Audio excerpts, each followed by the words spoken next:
Us. Hi. Us, Torbjörn. Frederick, thanks for coming. Rochelle, isn't it funny? Canada and Norway are the first people here. And Canada's almost time for bed, and Norway just getting up. Good on you. Hope everyone's well. Expect that we'll get a few people along. I'm going to do a reading from my new book, The Budo Blueprint, today. There's so many sections that I can draw on. Literally, was Rob from Tassie. So there we go. We've got Norway and Canada and Tasmania right down the bottom. Australia's been hit with another bad wave of the coronavirus in one state. Actually, it's isolated almost completely to one state and one area within that state. So it's pretty bad, you know.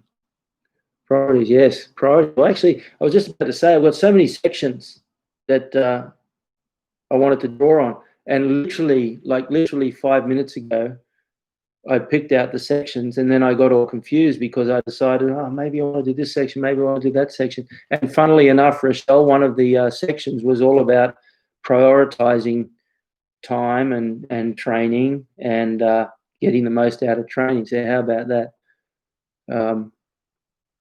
Buddy, was good to see you. Hey, Chrissy Dunn. How are you, man? Paul Kniep, aus Deutschland, good. Well, thanks for coming, Paul. Daniel, us, Tabiru from Chicago, us, Raj from Nepal, namaste. Good on you. Rochelle, Harry, good on you, Harry, from down the hill. So everyone, thanks for coming. Just a quick mention to the Patreon family. Good on you. There's some good stuff coming on Sunday. And the exciting thing too is that the website's getting very close. Us from Dallas, good to see you. Kenneth from Melbourne, you stay safe down there. We're just talking about the virus and how it's gone crazy again down there. But anyway, some exciting things. The website is really powering along. The new website's going to have a forum where we can talk about things. It's going to have, feedback. It's going to have a private, members only area, which will be populated with just tons and tons of stuff. I'll probably eventually get the Patreon family to move over to there, and that way, it's a lot easier, and you're accessing areas which are far more robust. Right now, I understand that Patreon is your way of, spreading the love, and it's more, like a patron sort of family thing. But when I get the membership only area going, I think that'll be fantastic for Patreon as well. Look, this thing's, it's coming better. It feels a little better, but I'm still very self-conscious of these things. I'll sit back here and put some makeup on.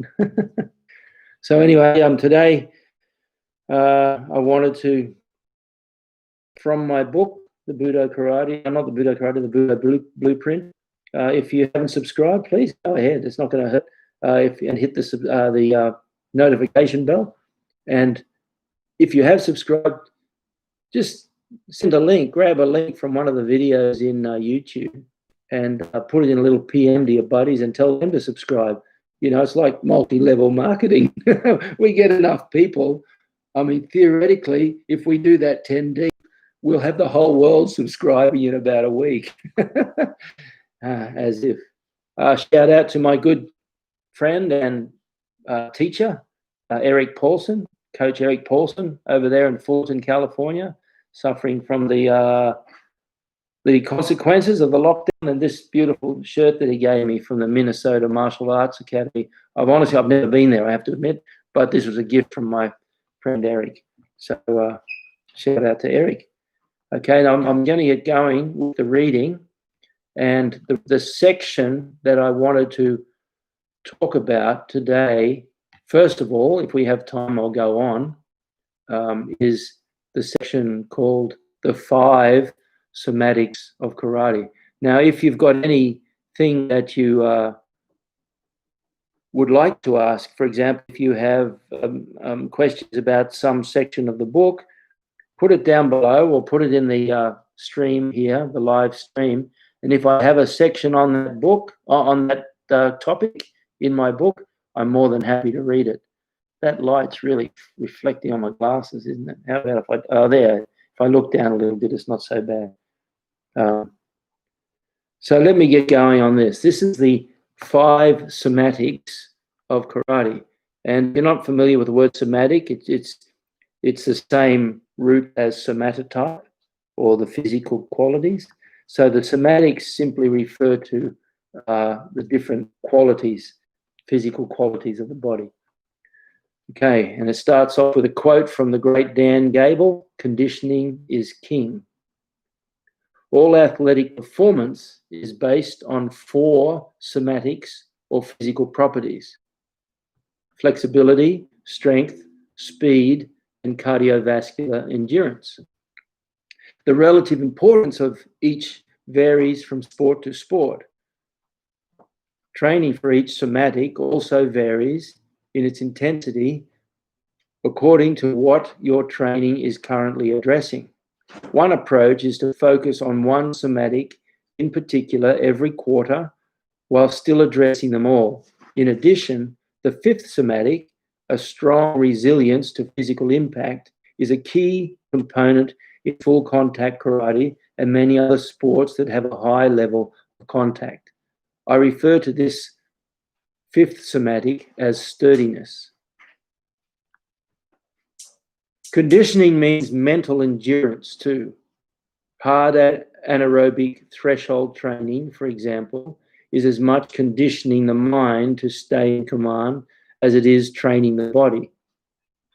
The body is a treacherous friend. It will do whatever necessary to return to a state of ease and comfort.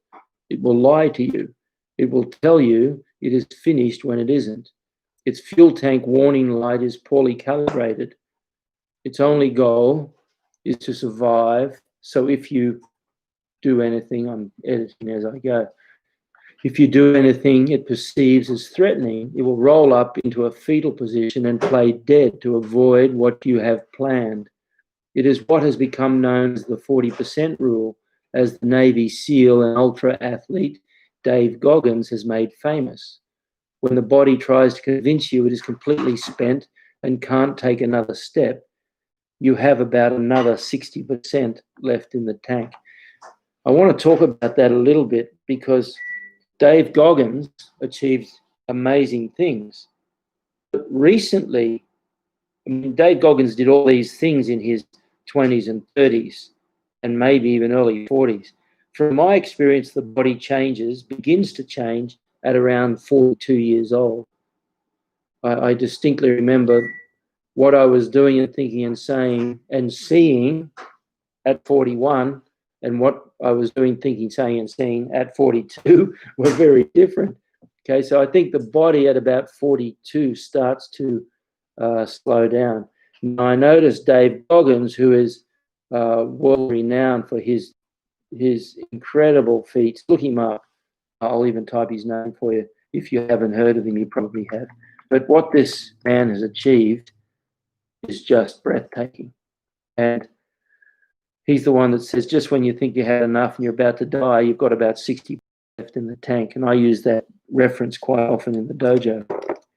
But what Dave Goggins is saying lately is that now that he's hitting later years, his body's really breaking down and he's starting to suffer a lot from his early exploits.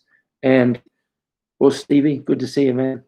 And I guarantee that is going to continue for a while. I think trouble with that because he really smashed his body. And we do the same thing in karate. That's why full contact tournaments really are a young, strong body activity. Some people do it later on because they started later and they still want to experience it. But realistically, that hard training in full contact karate is just immensely damaging to the body. I'll continue on here. So push on. Stay mentally in command. Don't let the body control the mind. Make sure the mind stays in command of the body. Condition the mind to fight on without fading past the last second of the bout. That is how you break the spirit of the other guy.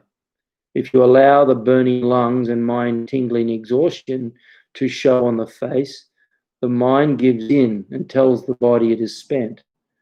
But if you stay in charge mentally and make sure nothing ever shows on the face or in the body language, the body will listen and keep fighting on. The mind wields the muscles, not the other way round. Look as calm and as fresh in the last 20 seconds of the round as in the first. Stand strong, brave, and in control. Wolff, good to see you. Leo, good to see you. I think that's really, really important. And we even say in the dojo, nothing on the face, nothing on the face. And I remember that I've told the story before of young Yusuke Fuji. Yusuke Fuji, oh, by the way, while I think of it, go and check out the KRT boys. They did a session not too long ago with Yusuke's brother, Masaki. See if I've got the link for Masaki's session. I should have. If I haven't, at least, there we go. Look, I've got a link for Masaki's training session. And Masaki, when his brother, Yusuke, who's 5 years older than him, came out to train in Australia for 3 years, Masaki came with him. And he was just a 10-year-old lad and stayed a week or so with his family, enjoyed the Gold Coast, and we trained down the beach once or twice. And but Masaki's now grown up to be a big, strong lad who's won the All Japan Heavyweight Championship himself. But I remember when Yusuke first came, he was a brown belt. And in Australia for our Shodan, we build up to where we do 40 rounds of kumite for our Shodan. So, but he wanted to do his Shodan in Japan. He was adamant about doing it in Japan. He was certain that it was going to be tougher in Japan, and they do 10 rounds, but they do 10 tough rounds.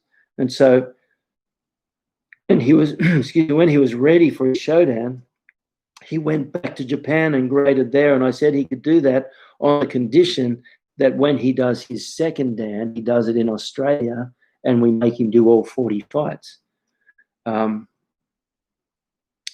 Yeah, that's really good. Look, go and check out the KRT boys. I can't stay highly. If I was young and fit and strong and flexible and fast, I'd be trying to do what they're doing online, but I'm not, and I don't pretend that anyone can come to my sessions as a 20-something tournament fighter and get the best that they can from these sessions. But if you go to the KRT boys and join in there, what you get out of them is just fantastic. And if you attend their sessions regularly online, it won't make a difference that you're in a COVID-19 state. It'll really make a difference. I'm trying to get my glasses off that reflex. What about if I drop it there? So anyway, check it out. They're fantastic. There's so many good stuff, so much good stuff online. You've got Paddy Pinto, who's a regular visitor here. He does his the Kyokushin shuffle, and there are so many fantastic online things. But anyway, let me keep reading here. The reason I brought that up was because when Yusuke Fuji was doing his second Dan, he'd come back from Japan. He had done his 10 rounds for his Shodan in Japan, but we said his second Dan would involve 40 rounds. Normally it involves 30 rounds for us. So you do 40 for Shodan, 30 for second Dan, 20 for third Dan, and 10 good, strong, hard rounds for fourth Dan. So we do it backwards because as you get older, obviously it makes no sense that you do 10 rounds at 20 years old and 50 rounds at 50 years old. But anyway, Yusuke had been taught during the training that we were working on him with over the years, he'd been taught to keep it off the face. We used to say, kao ni miseru na, show nothing on the face. And in fact, his instructor's instructor, who was my instructor at Hombu in Japan, taught me that, kao ni miseru na, show nothing on the face. It doesn't matter how tough things go. Just it never let it on the face. If it doesn't register on the face, you can keep it off registering in the mind and let the face show nothing. And we taught Yusuke this, and I remember his grading, his 40 rounds were tough, were really tough. One of the guys going for showdown had to pull out after 15 rounds. It was too tough, and it was a tough time. But anyway, Yusuke was powering on, and I think at about we used to say, when things get really tough and hard, don't pull this face. I remember my own second dan grading in Japan. I look back on it now like I'm a dill, because I remember at one stage I'm going, I pretty well thought that was the end of the world.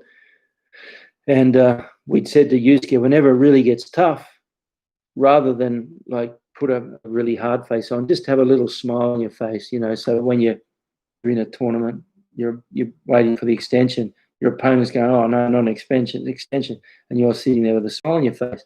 So we said to him at one stage at about round 25, how you going? And all he did was just went, and he smiled, and we knew that he was just under the gun, man. We just were caning him. It was a really tough 40 rounds. And he even said later, that was unimaginably more difficult than he imagined. He had an idea in his mind how he was going to get through. And he just said it was absolutely beyond anything. It was a tough grading. But I just remember, hey, you going? He just goes, and just smiled. That's his way of saying, you're killing me. But anyway, I'm going to keep going. Okay, so karate's 5 cymatics are suppleness, speed, strength, stamina, and sturdiness. I use the S. I've written a book called the S14, which I'll share eventually sometime next year. But that's 14 principles, and they all start with the letter S. And in the somatic section, you have these suppleness or flexibility, speed, strength, and stamina, cardiovascular endurance, and sturdiness, which is the ability to take impact. So suppleness or speed or flexibility needs to be taken seriously and prioritized. It is a key fundamental to the ease with which techniques can be performed. Do some stretching every day as much as you can fit in, at least a couple of times a week if possible. Include a couple of longer, that is 45 minutes to up to 2 hours, stretching sessions specific to your goals. A good yoga school helps. Flexibility is the one somatic that impacts beneficially on all the others. If you look at a skilled champion fighter at every weight category, they have excellent flexibility that allows them to move with smoothness and freedom and perform a wide range of techniques with power. Most fighting skills and all kata require excellent flexibility to be performed properly and safely. Improving your flexibility not only helps reduce the incidence of injury, but also increases the range of techniques you can choose from and make your own. And like Rochelle mentioned there, Darren, you go and see Darren Stringer. Boy, oh boy, flexibility is really something else.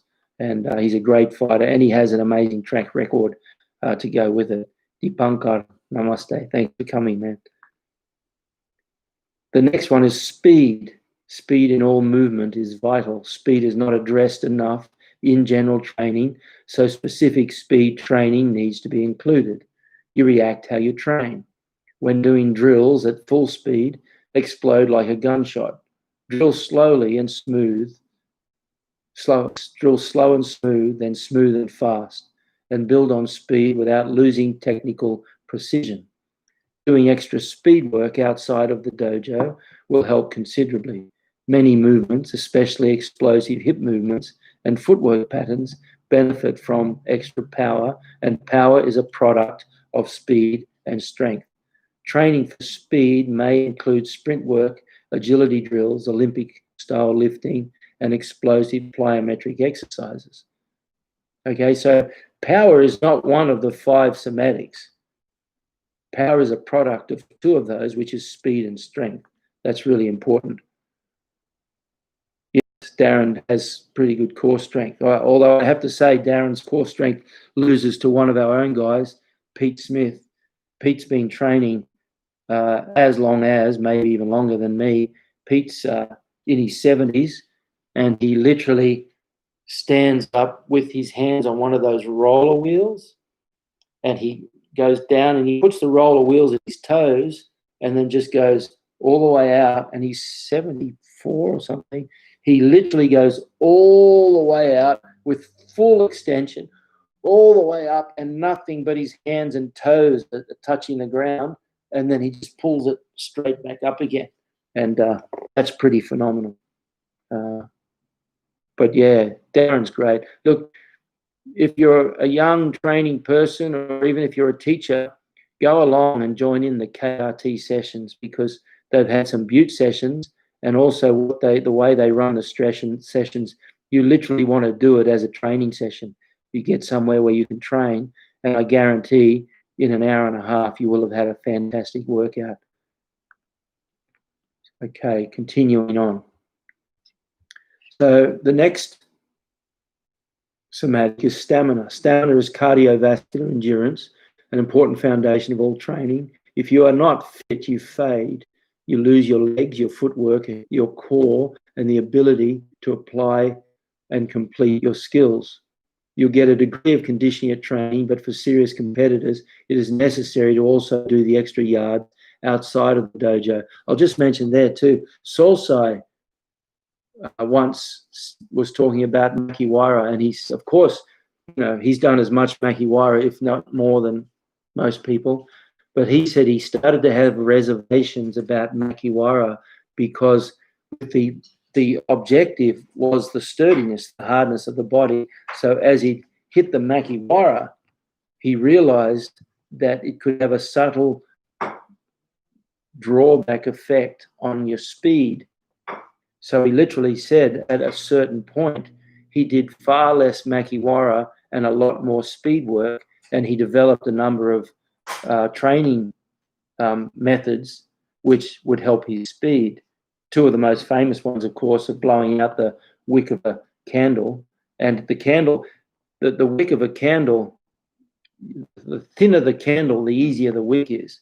But also used to do them with these great big thick 1.5 inch thick candles, and and was very consistent. The other thing that he used to do was punching with speed the hanging pieces of paper.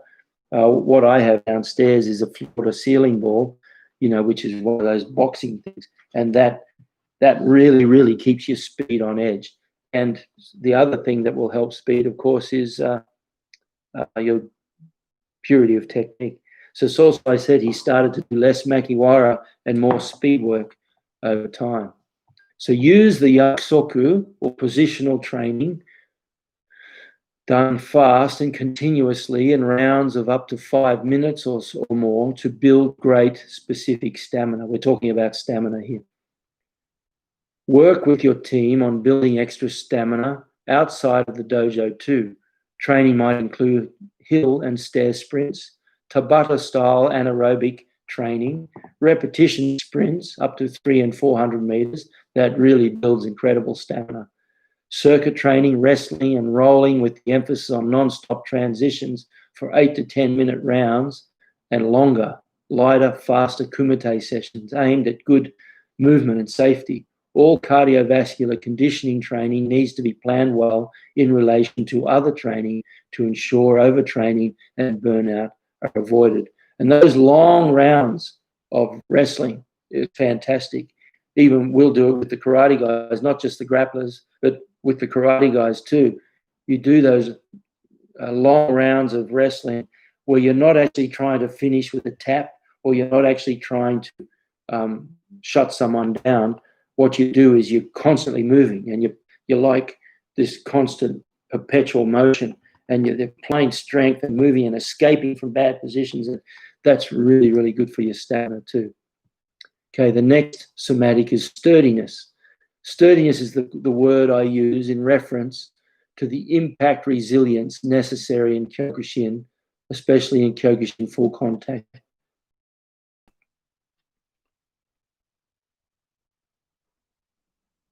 I've got a reference there, but I'm going to have to find it later. It is not only the ability to take a powerful body shot, but also the overall physical and mental resilience to withstand the forces of impact we place upon ourselves. And that mental resilience is based primarily upon the degree to which you train the body to withstand impact.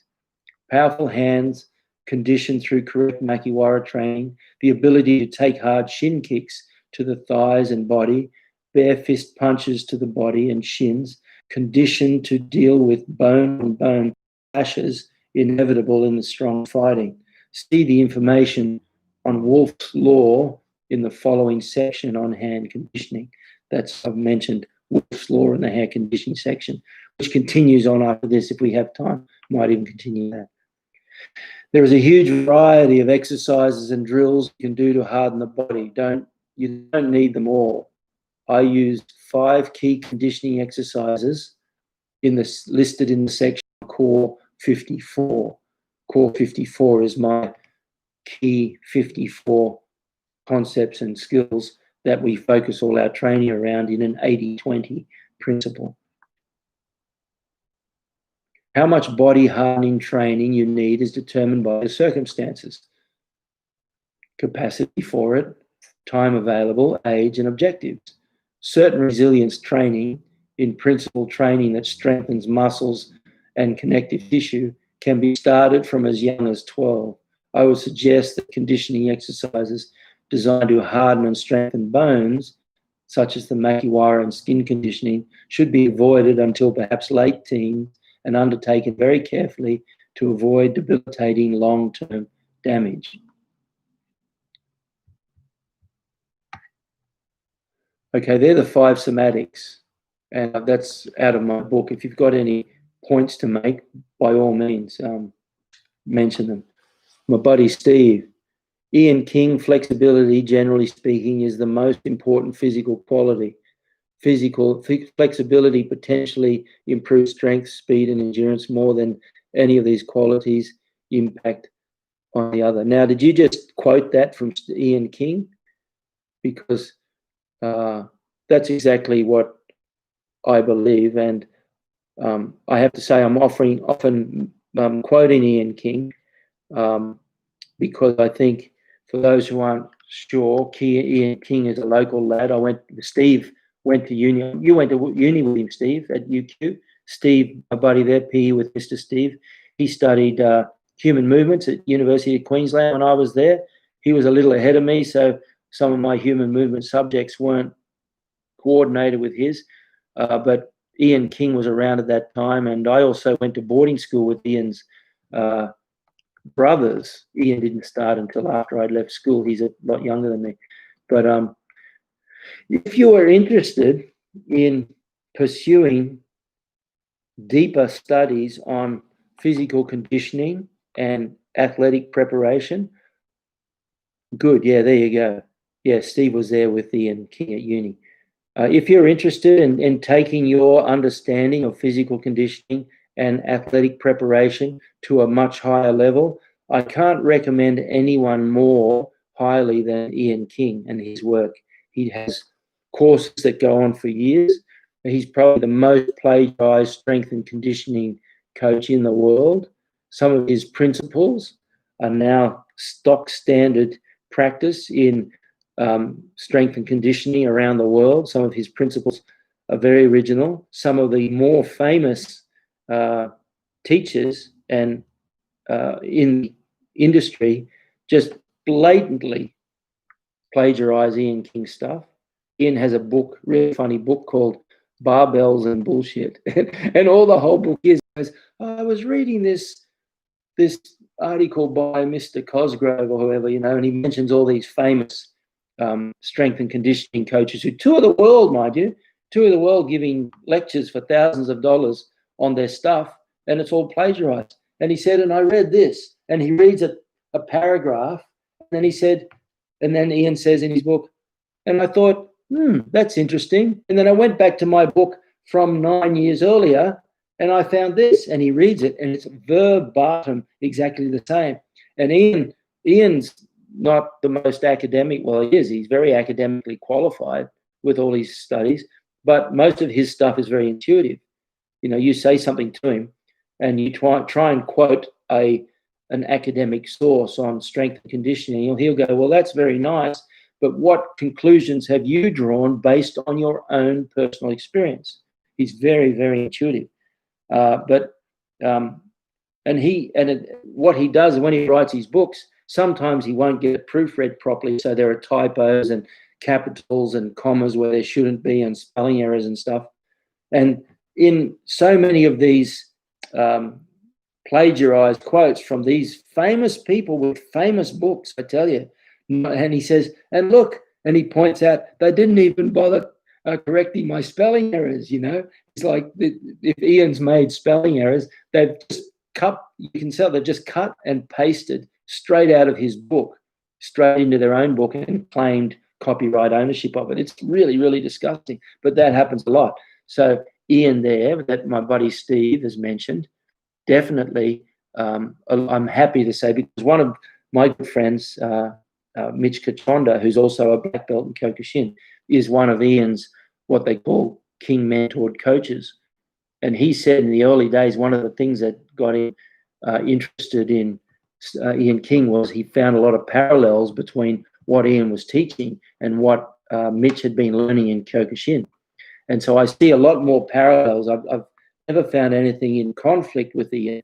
The only thing that I can think of is that he talks about the 4 cymatics of the body. I talk about 5 because I include the physical sturdiness, the resilience to impact, which isn't a normal somatic of the body unless it's developed for full contact activity.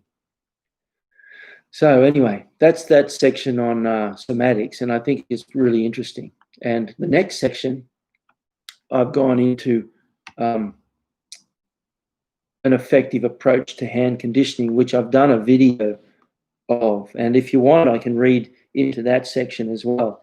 But it's just one thing that's also intriguing. I'll see if I've got, let me just see quickly if I'm just re-editing a section on Solsai in the Budo Karate Masayama. I'm my own worst enemy because I keep going back and editing it. But in that section, I talk about when he was a young boy and training with Mr. Lee, I think his name was. And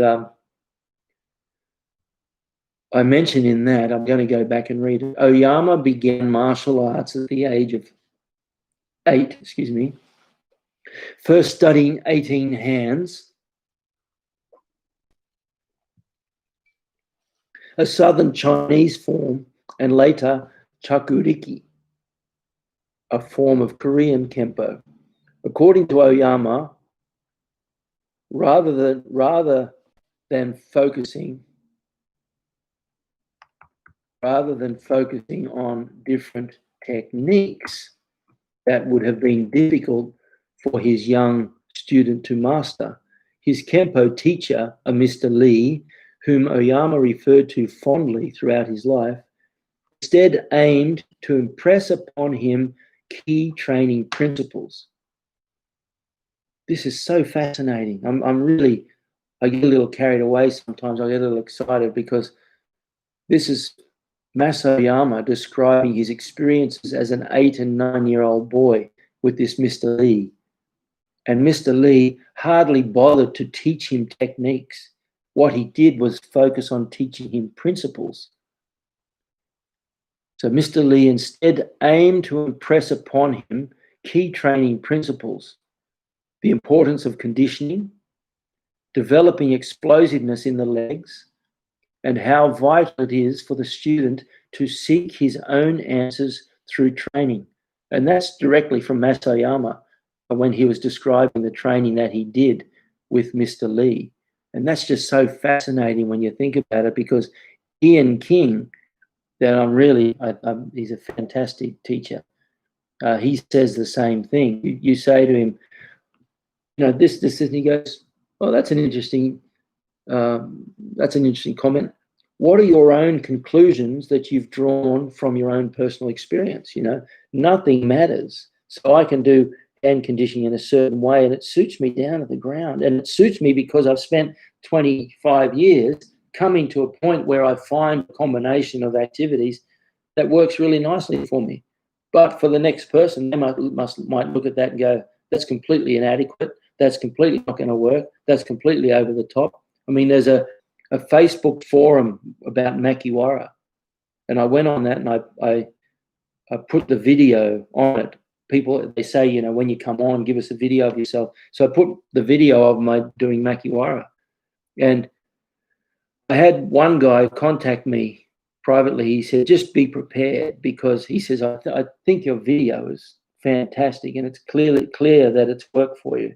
He said, but just be prepared for all the online martial arts warrior masters to come on and start to, you know, highfalutin about their own.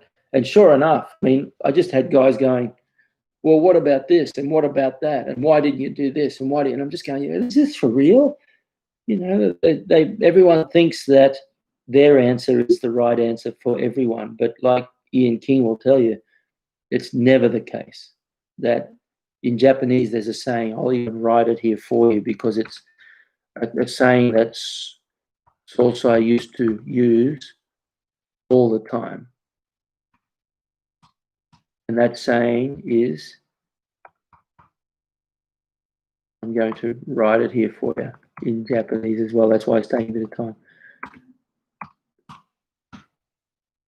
That's it in Japanese. In Japanese, it's pronounced Junin Toiro. Junin Toiro means 10 people, 10 colors. Okay? And you got to remember that as an instructor in that.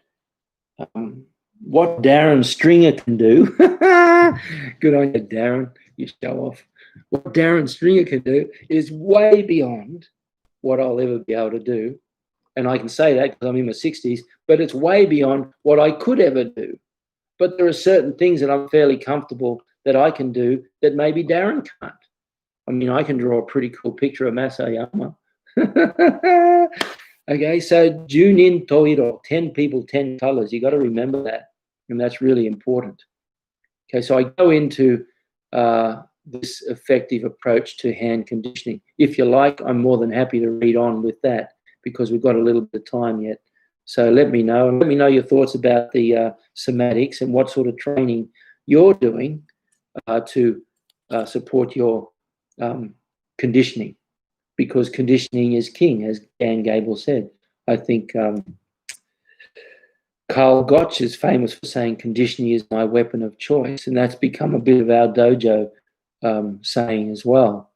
In the old days, we used to go to tournaments, and our guys were so well conditioned, people used to point fingers at us and saying that we were using uppers and drugs and all kinds of things. You know, it's just that we trained. Our conditioning was incredible.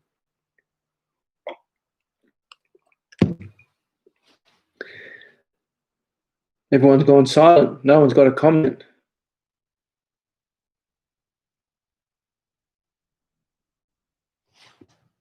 I'll move on then, in that case. Hey, Kylie, how you going down there? Yes, Kylie knows. The Eltham Martial Academy is run by one of our good friends, Kylie Baker. She's a little pocket dynamo. She's about 5'4" or 5'5", and she's got the most incredible dojo. I'm really jealous. It's a beautiful dojo, but also she's got a great experience of her own. You know, she's trained in all kinds of things, and she's published a book, and definitely, yes, definitely. She knows that when you publish, you open yourself to being copied. I'm sure Rochelle Miller, everyone sees Rachel's name pop up there. Rochelle's a scientist. She's a university lecturer, and she'll tell you about plagiarism. And she mentioned last time that it's the death of your career if you plagiarize. 5'0". Oh, see, that's how tough you are. I would have sworn you're taller than that. But anyway, there you go. You know, at the end of the day, like, I know there are people out there who write books or who have books written for them or so on, and they're really good people, but I'm sure they don't even realize that their book has been plagiarized. You know, and I go through books sometimes, and there's just page after page plagiarized out of my first book, The Budo Karate. And, you know, in a way, you probably think it's flattering, but it's not. It's actually quite professionally inept and professionally unsustainable. Yeah, good on you. Thanks, Shane. Good to see you, man. Hope you're well. I was just chatting to Shane before we came online. So I'm going to talk, I'll go on a little bit about the hand conditioning. Hand conditioning is often misunderstood and undertaken incorrectly. To be effective, there are 3 simple steps.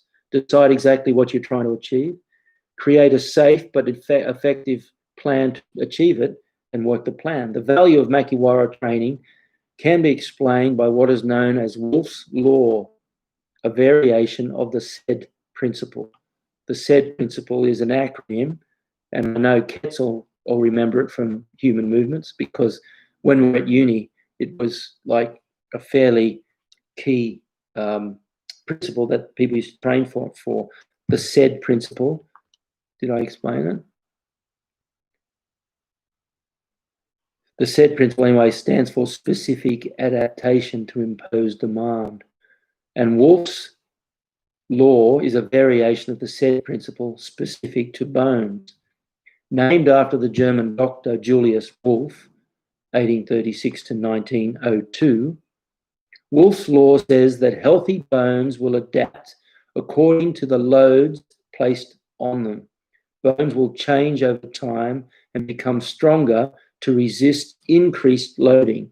Bones are not solid, but more resemble a web of holes, arches, and beams, creating a light but strong structure. As you increase the load on the bones of the hand and arms, and to a degree every bone involved, with Makiwara training, both the external shape and the internal structure of the bones will adapt accordingly. Consistent, strong karate training causes the bones of the entire body to get thicker and stronger, both internally and externally. Makiwara training specifically strengthens the bones and connective tissue of the hands and arms, and obviously the legs when you're doing the shins. Note that the opposite is also true when fighters retire and decrease training loads, and that's me, thank you very much. The bones, as well as the body as a whole, weakens. If you decrease the intensity of Makiwara training or stop altogether, bone density will also decrease. Yeah, isn't that funny, Ketz? Me too. It's one of the few things, the SAID principle. It was, quite revelationary to me at the time when I learned it. But isn't that funny? You remember it and you don't forget it. Rochelle, and we're talking about plagiarism. Rochelle there, by the way, is she's the scientist. If it isn't yours, don't pretend it is. If you cite it, you may use it accordingly. Give credit to where credit is due. Or you do not look less intelligent if you cite valid information. Exactly. As you as a teacher, instructor, scientist must know how to appropriately verify the accuracy of what you wish to cite.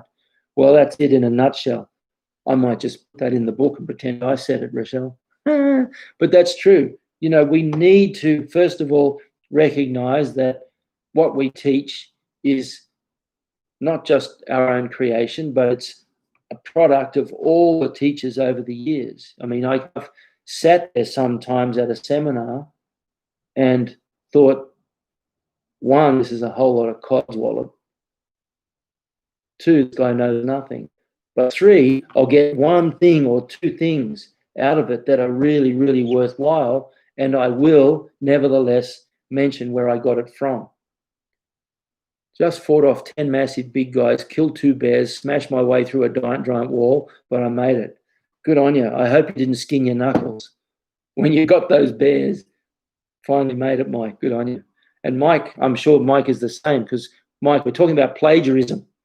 And Rochelle, who's quoted above you there, is an expert in that. That's all right. But Mike's as you know, everyone knows Mike's written quite a few well-known books on karate, and I'm sure he's experienced his share of plagiarism. Plagiarism is messy stuff. It's unfortunate. I remember a guy that was a friend, and I would still consider him a friend, but he asked if he could quote my book in his syllabus, and he did. And to cut a long story short, someone sent me a copy of the syllabus, and the syllabus was a thick book, and it was 85% or more verbatim straight out of my book. Okay, and a tiny little mention, thanks to Cameron Quinn for allowing me to quote his book. He didn't cite each quote. He just said at the beginning of the book that he'd quoted me, and then just wrote a whole book. I mean, I never followed up. I probably could have, but that's the sort of underhanded approach that some people have to training, you know. And then you may actually even see someone do something, and then you do it as well, and then claim it to be your own. That's the stupidest thing in the world, because people aren't dumb. You know, people, you'll go and do a seminar somewhere, and you'll do a technique that you've learned, and you try to pretend it's yours, and within 5 seconds, people know it's not yours. You know, if I had $1 for every time I've had my words quoted back to me, yeah, that's true. That's true. I bet that's the case. So anyway, I'm just talking about in this section now about makiwara. Okay. Traditionally, makiwara training is performed using a pad of straw. That's what wara, the makiwara, the wara part of makiwara means the rice straw. Usually rice straw rolled up and attached to a post. The impact is solid, but with enough give to allow for maximal impact with minimal damage. The spring in the wood gives a degree of feedback to ensure your technique is correct and all the parts of the body are in the right place at the right time. Poor alignment will result in an increase in injury potential. So get some guidance from someone, who knows and ensures, get some guidance from someone who knows and ensure good technique. The risk of injury is always present to the so the training must be done with full awareness. Another overlooked aspect of striking wrapped straw is, let me read that again. Another overlooked aspect of striking wrapped straw as a striking surface is that it stays cooler than other surfaces. This is my experience anyway, especially compared to synthetic surfaces, which are often found in modern makiwara alternatives. This becomes significant when you are training the hands for any reasonable length of time. Striking any surface hard over and over creates friction. That friction creates heat, and the wrong surface can get surprisingly hot. I've trained on certain people's makiwara, which is more a nylon cover, and at the end of it, and I like to train.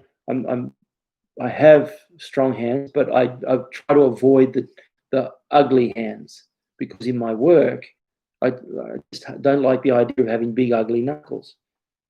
And you can train with the focus on Wolff's law, on hardening and thickening the bones, and you get stronger knuckles, of course, like Masayama. But even Masayama's hands were not blackened and dark. They were well conditioned. So I was training on this makiwara, this sandbag with a synthetic surface, and when I finished, the heat had created almost like blisters under the skin. It's a hard life as a hand model. I didn't know you're a hand model, but I'm not surprised. Your hand is modelable. Is that a word? Good on you. Okay, so that really is important. I prefer to stick with 3 surfaces: the traditional rice straw makiwara, uncovered trees, choose the right tree for hardness to avoid injury, or Hessian burlap bags filled with sand. For trees are native to Australia, the Melaleuca quinquenava, that's a good word, quinquenavia, that's the botanical name in case people wanted to look it up. Melaleuca quinquenavia, or paperbark tree. That's why it's called the paperbark tree. This is, oh, you talk about me. Yeah, I know. It's just, I mean, my life as a hand model, as if. Okay, so that's why we call it a paperbark tree, because if you want to call it by its scientific name of Melaleuca quinquenavia, it's a bit of a mouthful. The paperbark tree is very suitable for hand conditioning. The paperbark has a very soft bark and a hard core, and that level of resistance is excellent. Other trees are also perfectly suited, especially certain pine trees with softer bark, for example, cryptomeria. That's the sort of tree that also I used to use, by the way. Hessian bags are very practical too, as they are low cost, easily acquired, and reasonably hard. They lick sand though, so there is a compromise.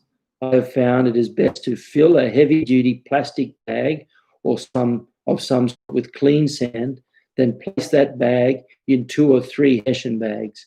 That stops the sand from leaking everywhere, and the multiple layers withstands consistent use. It can get a little hot from friction though, so I like to have some water handy to pour on the surface as it gets too hot. So when I do the makiwara with the sandbags, I'll have a bucket of water or a bottle of water, and when I finish a set, I'll pour the water on the Hessian, and that helps to cool it down a little bit because it does actually get pretty hot from the friction. The bags can be hung from a frame of your own design, either purpose-made or a neatly constructed A-frame made with construction scaffolding. I've used both, and they're both good. I prefer the scaffolding one if you've got room because it's far more sturdy. Hang one bag at midsection height and another at the level suitable for shin conditioning. 2 keys: conditioning the whole hand properly, not just the seiken knuckle.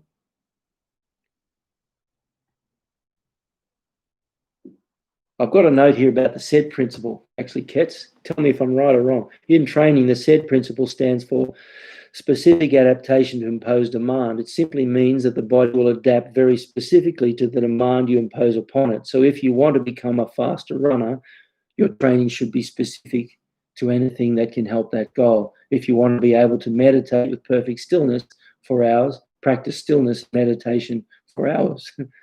Whilst the SAID principle refers to physical adaptation, experience will demonstrate that mental adaptation is as much a part of the adaptive process. Mental toughness and resilience is as much an adaptation to an imposed demand as somatic changes resulting from training load increase. So there you go. That's a little bit on the SAID principle.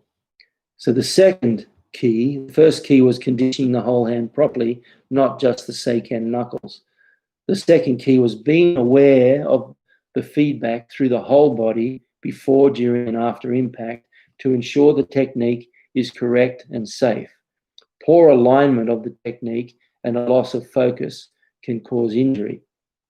Whilst there will be some superficial changes, thickening of skin and development of calluses to a degree, this is not the primary purpose.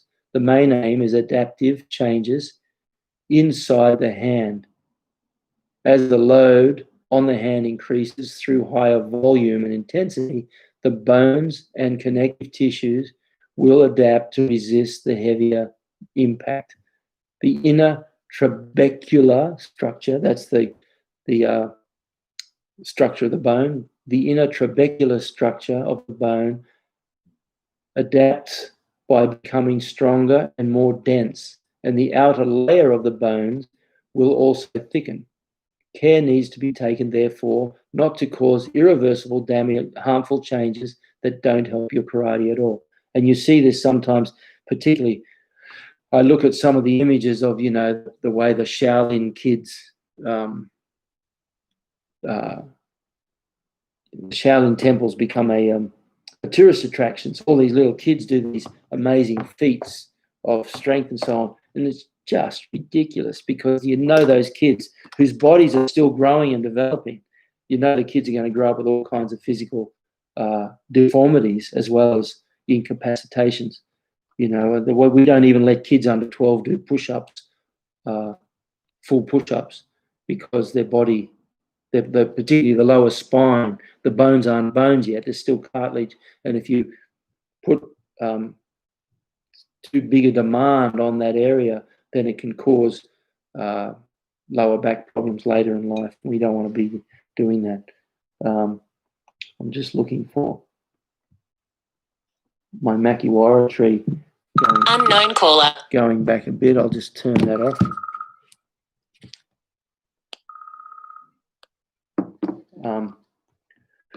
But you know, the Melaleuca tree I absolutely love for hand conditioning because the outer surface is really, really soft.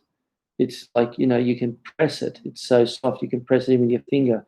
But when your Makiwara training keeps going through it, what happens is you get to the inner core of the tree, and that is absolutely rock hard. So it gives you this. I'm just looking for a picture of that Melaleuca tree.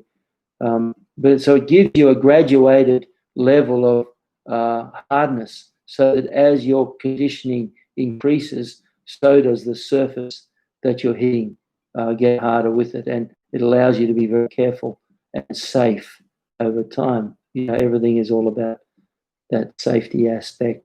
That's the number one goal in all training, is to go home without an injury, because that lets you come back tomorrow. You train like a maniac and you get injured, and you ring in the next day and say you can't come. And furthermore, you can't come for another 3 months or so. That's kind of dumb, you know. Anyway, Mike, I use a strip of industrial rubber gasket wrapped in leather, then strapped to the board. Very good. It's easy to keep the target area clean without making it too soft. Yes, that's nice. I've seen some of those nice Makiwaras like that, which have the different inner contents, but outer content is wrapped in like a leather pouch. That's very good. If you use the Makiwara, if you're creating Makiwara outdoors too, it's really important that you protect it from the elements, because it will deteriorate over time. There you go. Look, I just sort of show you that. Shane mentioned that tree. That's my Makiwara tree. Now, I must admit I haven't used that particular tree for a couple of years because I moved. I moved 3.5 or so years away from that area.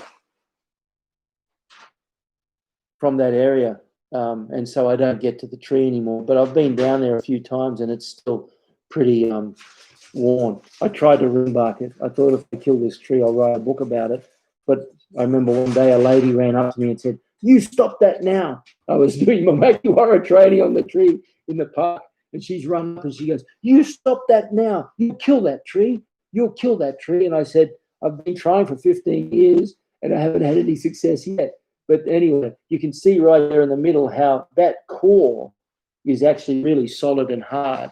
So you use that Melaleuca tree. If you're in Aussie, you'll find them everywhere. If you're in California, you'll find them everywhere too. In fact, it's been exported all over the world. So you may very well, I think there's another one. There's another tree up here that I've been working on. But I lost my train of thought, Shane. But anyway, look, I think that Makiwara training is really, really vital, and it's really worth getting into. You can do it in a way that allows you to train without making your hands ugly and all that stupid stuff. That's not what you want to do. The idea is to strengthen the joints all the way through the body, particularly the elbow, the shoulder, and the wrist, because they're the weak links in the process that will cause injury or become injured over time. And even as I'm talking, I'm just going to quickly go through and find a link if you haven't watched it. If you have watched it, well, good on you. But I'm just going to find a link. Here we go. I can share that, copy that, come back here and put it right there. So that's a link to my video where I explain my approach to Makiwara training. Go and have a look if you haven't had a look. I just wanted to read that section today. Sensei Mike Clark, why do boxing trainers? Well, you train according to the rules of the game, and the rules of the game require gloves. So they wrap their hands. I mean, you wrap your hands properly in boxing, as you know, and you squeeze your hands as tight as you can, and it's something like that. Whereas whenever I've done kickboxing or boxing, and they go, "You got your wraps on?" I say, "I don't wear wraps," and they look at you like you're crazy, because in their mind, the wraps is what protects your hands. And sure enough, it does. But if you train often enough without using wraps, then your hand becomes capable of dealing with that stuff itself. So first of all, it's what they're taught, Shane. You know, boxers are taught, you go to the gym, you buy your boxing gloves and you buy your wraps, and you get to the gym and the first thing you do is you wrap your hands, okay? And then put your gloves on and you just warm up, and you'll just have the wraps on, okay? Because that's what they're taught. The second thing is the rules of the game require gloves, okay? So they wear gloves in training. The other thing too, which I will mention, which I don't think is mentioned probably often enough, and that is when you make a strong fist. I know in grappling, for example, if I'm grappling with someone and they try to get a wrist lock on me, they try to bend my wrist or bend my wrist back, my first line of defense is, before they'll do it, I'll make a strong fist. And if I can make a really strong fist, you can't bend the wrist so easily. Okay, so first thing I'll do is make a strong fist as I try and get out of that position. So, see you, honey, my wife's off to work. When I make a fist in the karate way, it tenses up, and tension equals slowness.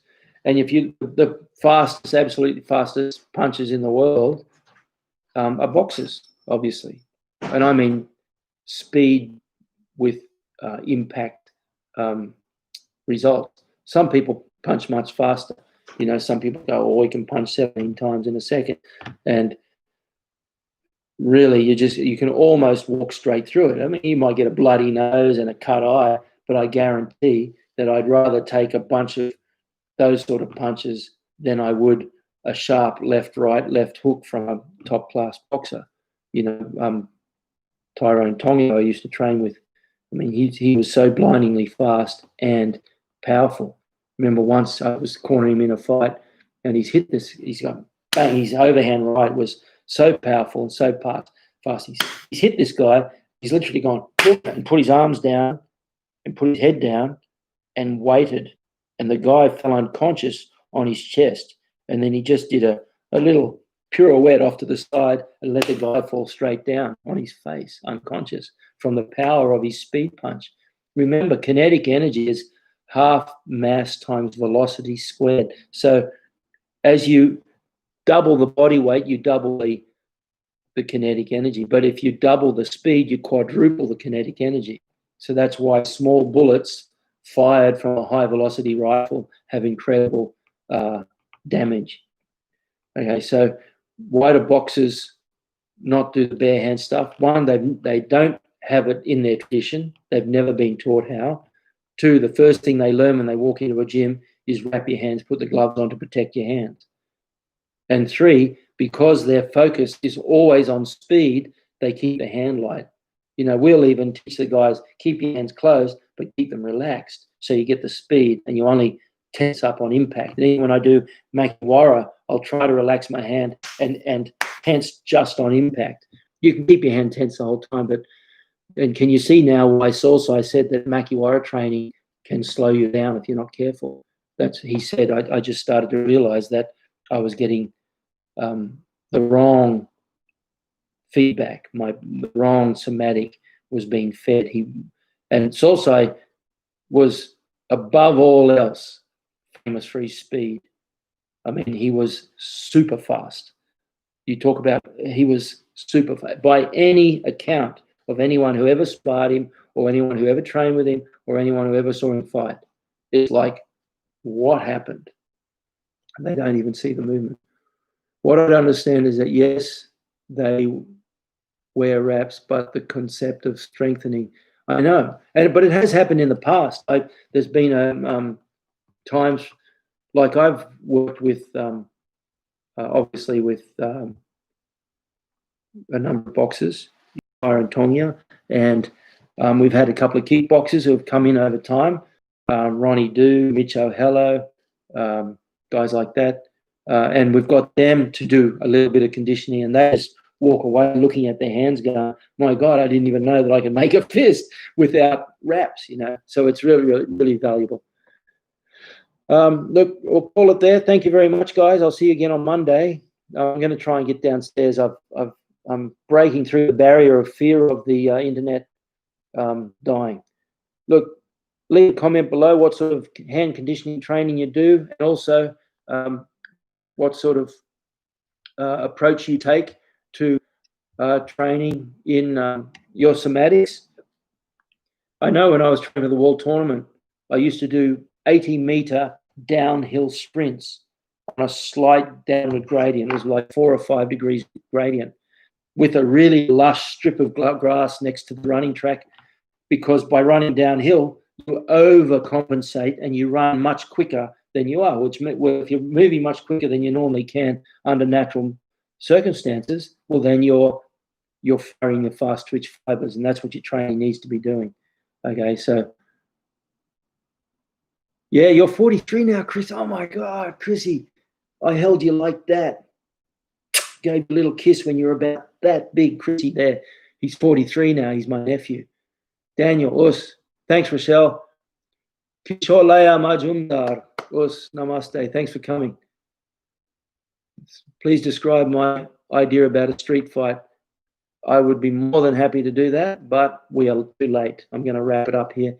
Look, by all means, leave a comment how you go about conditioning your cymatics. Share, subscribe if you haven't subscribed, and hit the notification bell. And if you have subscribed, the other one too, hit like, leave a comment, please. That really makes a difference. And I do try to answer every comment possible. What's Graham? Good to see you, man. Chrissy Dunn, thanks. It's good to see you back, Chrissy. Talking about you today with someone, I'll tell you another time. Frederick, thank you for hanging in there all the way from Sweden. Mike Clark, yeah, no worries. I'm not too concerned at all. But I appreciate you making the effort. Fighting through those big guys and getting past those 2 bears is very much appreciated. Harry, good to see you, man. Thank you very much. Harry's my latest Patreon family member. Shout out to Harry there. Thanks, Harry. Good on you. So many of you have shared the love and joined my Patreon family. I really appreciate it. We'll see you, Shane. Shane's back at training next week. Shane's one of those people who's been inundated with work since the COVID, because in his line of work, he's going to get flooded with work. So also spoke of the little finger and the thumb being very important. Yes. Oh, I wish I mentioned that. I wish you mentioned that earlier, because I'd be more than happy to talk about that. And soul size concepts of structuring a fist properly. That's a good point, Graham Rose. Well done. The little finger is key. Your fist, you start from the little finger like that, and you get your fingertips. See, if I don't know if you can see it, if I bend, you see this line here? That's called the heart line. Palm readers will tell you all about everything by looking at that. But anyway, what you do, you don't make a fist like this. You make a fist by taking your little finger and finger, see, above the heart line, squeezing in and tightening that way. That's how you make proper fists. A good point, because also I said, and I'll leave you with this. This is a gem, an absolute gem. Close with the little, make the fist from the little finger, close with the thumb, and even though you hit with the 4 knuckles, you concentrate your body weight behind the ring finger. That's where your body weight is concentrated. You hit with the 4 knuckles, but you concentrate the weight behind the little finger. That is a solid goal. That's what they call gokui. When people talk about some of the secrets of karate, that is a gokui. You can't get that unless Sosai couldn't have taught that unless he discovered it through years of his own training. And when you have that principle in mind and you start to train with that one principle, I guarantee it just changes everything. Very, very powerful point there. So thanks for bringing that up, Graham Rose. I would not have mentioned any of that otherwise.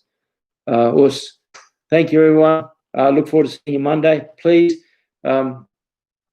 spread the link, get everyone to sign up, become members. The website is almost done. I'm really excited about this. It's going to be a great website. We can all get on and talk on the forum.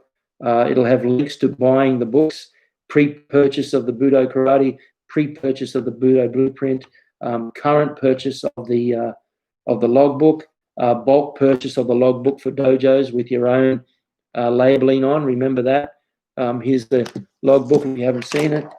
This is mine with the labels, and put the paper labels in, and the pen just sits in the spine there. That's the logbook, full of great information and stuff. So the website's going to be very exciting. Thanks, everyone. Really appreciate you getting along. Mike Clark, really appreciate you making the effort, even though you were really late. I don't care. That's fine. Have a good weekend, everyone, and stay safe in the COVID lockdown. Take care, cats, all the way up there in China too. Of course. Thanks, everyone. See you soon.